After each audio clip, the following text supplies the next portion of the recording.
Chapter ৩৫৯ the blasphemer. Miss Audrey Hall Justice হিসেবে the সানের হয়ে জিজ্ঞেস করল, কেন? দ্য হ্যাংডম্যান আলজার উইলসন সরাসরি উত্তর না দিয়ে নিজের কথা চালিয়ে গেল। আব্রাহাম, অ্যান্টিগোনাস, আমন, জেকব এবং তামারা হল সেই ৫টি বড় পরিবার যারা টিউডর রাজবংশ প্রতিষ্ঠায় সাহায্য করেছিল।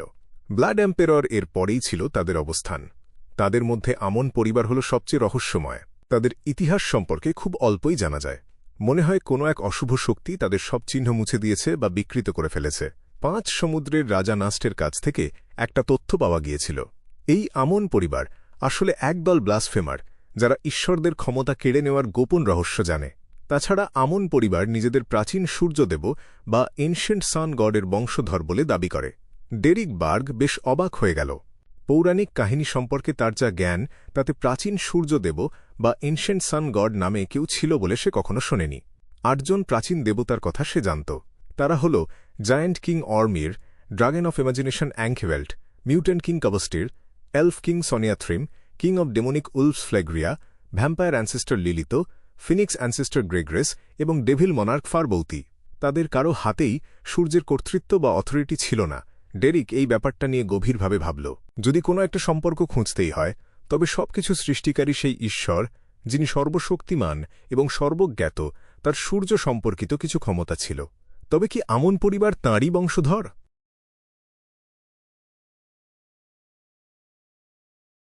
দ্য সান চুপ করে আছে দেখে আলজার নিজের থুতনির দাড়ি চুলকাতে চুলকাতে বলল, আমন পরিবার হল ১ থেকে ২,০০০ বছর আগের এক প্রাচীন বংশ।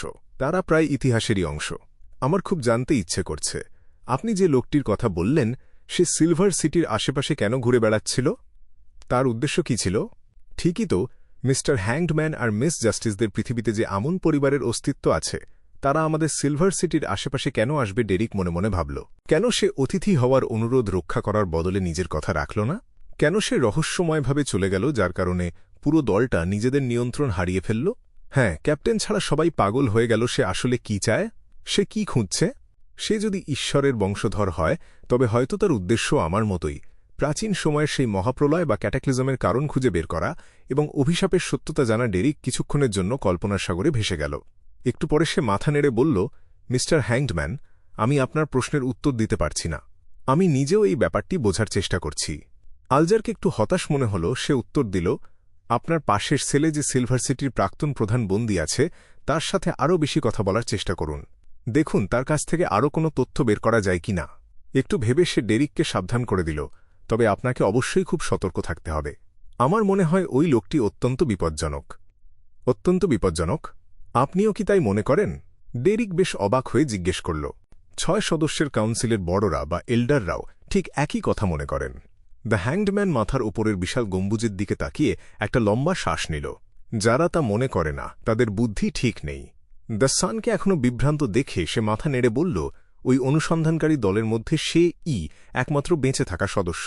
শুধুমাত্র এই একটা তথ্যই প্রমাণ করার জন্য যথেষ্ট যে তার মধ্যে মারাত্মক কিছু একটা সমস্যা আছে। সে ৪২ বছর ধরে ওই অন্ধকার কুঠুরিতে র্যাম্পেজারদের সাথে আছে, তবুও সে খুব শান্ত আর যুক্তিপূর্ণভাবে কথা বলছে। এটাই তো প্রমাণ করে যে সে কতটা অদ্ভুত। আর তার সাথে এই রহস্যময় আমনের ব্যাপারটা মেলালে বিপদটা আরও পরিষ্কার হয়ে যায়। এই কথাগুলো ডেরিক আগেও টুকরো টুকরোভাবে ভেবেছিল, কিন্তু কখনো এভাবে এক সুতোয় গাঁথেনি।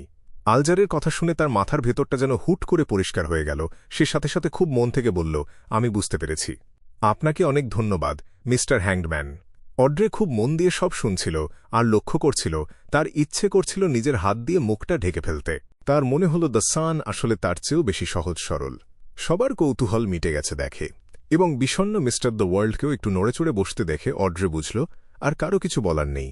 দ্য সান এরও আর কোনো অনুরোধ নেই দেখে সে ব্রোঞ্জ টেবিলের শেষ প্রান্তের দিকে মাথা ঘুরিয়ে হেসে বলল, মিস্টার ফুল, আমি আপনার সাথে ব্যক্তিগতভাবে কিছু কথা বলতে চাই। আবারও ক্লাইন মোরত্তি মনে মনে একটু মজা পেল এবং মাথা নেড়ে বলল, অবশ্যই। সে সাথে সাথে দ্য হ্যাংডম্যান আর অন্যদের ইন্দ্রিয়গুলো আড়াল করে দিল, যাতে তারা কিছু শুনতে না পারে। সে অড্রে আর নিজেকে আলাদা না করে বরং অন্যদের বিচ্ছিন্ন করে দিল। এর প্রধান কারণ ছিল ক্লাইনের ভয়। যদি অন্যেরা অলস বসে থেকে নিজেদের মধ্যে কথা বলতে শুরু করে দেয়, তবে হয়তো তারা ধরে ফেলবে যে দ্য ওয়ার্ল্ড আসলে ক্লাইনেরই একটা পুতুল বা রিপিটার মাত্র। কথা বলার সংকেত পেয়ে অড্রে হাসল এবং বলল, মিস্টার ফুল, আমি রোজেল গুস্তাভের ডায়েরির আরও 3টি নতুন পাতা পেয়েছি। মিস্টার ফুলের আশীর্বাদপুষ্ট লোকটির দ্বারা ব্লাসফেমি কার্ড চুরি হওয়ার পর সে অপরাধবোধ থেকে রয়্যাল মিউজিয়ামে যাওয়া বন্ধ করেনি, বরং সে এমন ভান করেছে যেন কিছুই হয়নি। সে খুব স্বাভাবিকভাবে তার বাবার কাছে অনুরোধ করেছিল এবং প্রদর্শনী শেষ হওয়ার 1 সপ্তাহ পর সে ডায়েরিটা আর একবার দেখার সুযোগ পায়। অড্রে জানত যে স্বাভাবিক থাকাটাই সন্দেহ এড়ানোর সেরা উপায়। সে যদি সারাক্ষণ অপরাধবোধে ভুগত বা অযৌক্তিক কিছু করত, তবে স্টিম অফ গডের চার্চ হয়তো আগে সন্দেহ না করলেও পরে ঠিকই কোনো একটা গণ্ডগোল খুঁজে পেত। নিজের অভিজ্ঞতা থেকে সে জানত যে ডায়েরির একদম শুরুর দিকের পাতাগুলোতে অনেক গুরুত্বপূর্ণ তথ্য থাকে, তাই সে প্রথম 3টি পাতা মুখস্থ করে নিয়েছিল। মিস্টার ফুল কিছু বলার আগেই সে দ্রুত যোগ করল, আমি জানি এর জন্য ব্যক্তিগত আলাপের প্রয়োজন ছিল না, কিন্তু আমি চাই মিস ম্যাজিশিয়ান বা ফোর্সওয়াল যেন আরও 1-2 সপ্তাহ এই ব্যাপারে কিছু না জানে। তাহলে পরে যদি সে জানতেও পারে যে আপনি রোজেল গুস্তাভের ডায়েরি চান, তবুও সে সন্দেহ করবে না যে আমিই জাস্টিস। সপ্তাহের মাঝামাঝি সময়ে সে একবার ফোর্স আর শিও দেরেচার সাথে দেখা করেছিল। কথার মাঝখানে সে খুব স্বাভাবিকভাবে উল্লেখ করেছিল যে তার প্রিয় কুকুর সুসি ডায়েরির খাতাটা চিবিয়ে নষ্ট করে ফেলেছে, যা আর ঠিক করা সম্ভব নয়। সাধারণভাবে বলতে গেলে মিস্টার ফুলের যে ডায়েরির পাতা দরকার, সেই সত্যটা এখন আর গোপন করার প্রয়োজন ছিল না। কিন্তু অড্রে তার টেলিপ্যাথিস্ট ক্ষমতা ব্যবহার করে ফোর্সের চিন্তাভাবনা নকল করার চেষ্টা করল। সে ভাবল ফোর্স হয়তো এভাবে ভাববে, কি ওটা একটা ডায়েরি? রোজেল গুস্তাভো তার সব গোপন কথা ওখানে লিখেছিলেন। এমনকি মিস্টার ফুলও এটাকে এত গুরুত্ব দিচ্ছেন। আরে, আমার তো মনে পড়ছে মিস অড্রের কাছেও এমন কিছু পাতা ছিল। একটু দাঁড়ান তো, ঠিক কয়েকদিন আগেই তার কুকুর সেই পাতাগুলো চিবিয়ে নষ্ট করে ফেলেছে। এটা কি একটু বেশি কাকতালীয় হয়ে গেল না? ফোর্সের মনে যেন এমন কোনো চিন্তা না আসে, তাই অড্রে অন্তত আর 1 সপ্তাহ এটা গোপন রাখতে চাইল। টেলিপ্যাথিস্ট হওয়ার পর সে শুধু মানুষের আবেগ বা আভা দেখতে পায় না, বরং সে মানুষের মনের উপরের স্তরের চিন্তাও পড়তে পারে এবং তারা কি ভাবছে তা নকলও করতে পারে। সে একটা জিনিস বুঝতে পেরেছিল, কাউকে পরিচালিত করার সময় হুট করে কিছু করা যাবে না বা যুক্তিহীন কিছু বলা যাবে না। যখন সব খুঁটিনাটি খুব সূক্ষ্ম আর যৌক্তিক হবে, যাতে লক্ষ্যবস্তু টেরই পাবে না যে তাকে কেউ চালিত করছে, তখনই সে নিজেকে একজন দক্ষ টেলিপ্যাথিস্ট বলতে পারবে। সূক্ষ্ম এবং যৌক্তিক হল এই কাজের সবচেয়ে গুরুত্বপূর্ণ 2টি শব্দ। অড্রে মনে মনে সিদ্ধান্ত নিল, সে যে আবার রোজেল গুস্তাভের ডায়েরি পড়তে গিয়েছিল, সেটা মূলত নিজেকে স্বাভাবিক প্রমাণের জন্যই। মেয়েটা সত্যিই একজন দক্ষ টেলিপ্যাথিস্ট হওয়ার যোগ্য। সে অনেক আগেই বুঝে ফেলেছে যে মিস ম্যাজিশিয়ান হল সেই 2জন মানুষের একজন যাদের সে সুপারিশ করেছিল। ক্লাইন একটু অন্যমনস্কভাবে হাসল। তুমি এই 3টি পাতার বিনিময়ে কি জানতে চাও? এই প্রশ্নটা ক্লাইন খুব আত্মবিশ্বাসের সাথে করল, কারণ বুক অফ সিক্রেটস পাওয়ার পর তার জ্ঞানের সব ফাঁকফোকর বন্ধ হয়ে গেছে। অন্যান্য দেবতাদের গোপন রহস্য আর সিকোয়েন্স সম্পর্কে তার এখন অনেক জ্ঞান। মিস জাস্টিসকে সন্তুষ্ট করার জন্য এর যে কোনো একটাই যথেষ্ট। তবে সাইকিয়াট্রিস্ট এর ফর্মুলা নিয়ে কথা না বললেই ভালো হয়। ক্লাইন মনে মনে নিজেকেই একটু বিদ্রূপ করল। অড্রে আগে থেকেই তার প্রশ্ন ঠিক করে রেখেছিল। সে এক মুহূর্তের জন্য একটু গম্ভীর হয়ে বলল, মিস্টার ফুল, আমি একটি প্রশ্ন করতে চাই। কেন বলা হয় যে ব্লাসফেমি কার্ডগুলোর মধ্যে ঈশ্বরদের গভীর রহস্য লুকিয়ে আছে? দারুণ প্রশ্ন। ক্লাইন মনে মনে হাসল।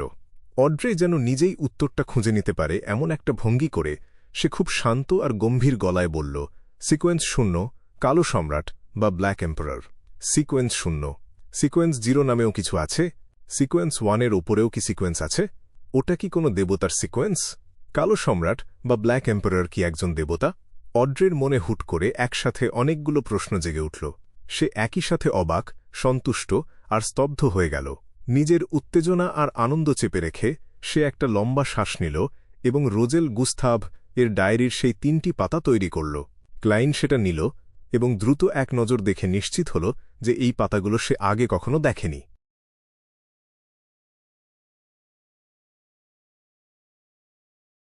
23শে ফেব্রুয়ারি 11:43। আমি এই পৃথিবীতে এসেছি 1 সপ্তাহের বেশি হয়ে গেল। আমাকে অবশ্যই কিছু লিখে রাখতে হবে, আর যা যা ঘটছে তা বর্ণনা করতে হবে, নয়তো মনে হচ্ছে আমি পাগল হয়ে যাব। হে হে, আমি যদি সহজ চীনা ভাষায় লিখি, তবে আমি নিশ্চিত যে কেউ এটা পড়তে পারবে না। এই পৃথিবীর মানুষরা তো বর্ণমালা বা অ্যালফাবেট ব্যবহার করে। আমার নাম এখন রোজেল গুস্তাভ, কিন্তু আমি আমার আসল নাম কখনো ভুলব না, হুয়াং তাও। আমি জানি না আমি কিভাবে এখানে আসলাম। আমি অনেকবার ভেবেছি এবং মনে করার চেষ্টা করেছি। তারপর মনে পড়ল আসার কয়েকদিন আগে আমি একটি অদ্ভুত রূপালী রঙের থালা কিনেছিলাম। ওটাতে কিছু অদ্ভুত চিহ্ন আর নকশা খোদাই করা ছিল। বেশ চমৎকার ছিল ওটা, কিন্তু আসার পর ওটা আর দেখতে পাইনি। তার মানে ওটা আমার কোনো জাদুর জিনিস নয়। এই পৃথিবীটা অনেকটা প্রাচীন ইউরোপের মতো। রেনেসাঁ পরবর্তী সময়ের মতো মনে হচ্ছে কামান আর বন্দুকের ব্যবহার শুরু হয়েছে, কিন্তু সেগুলো বেশ আদিম আর সাদামাটা।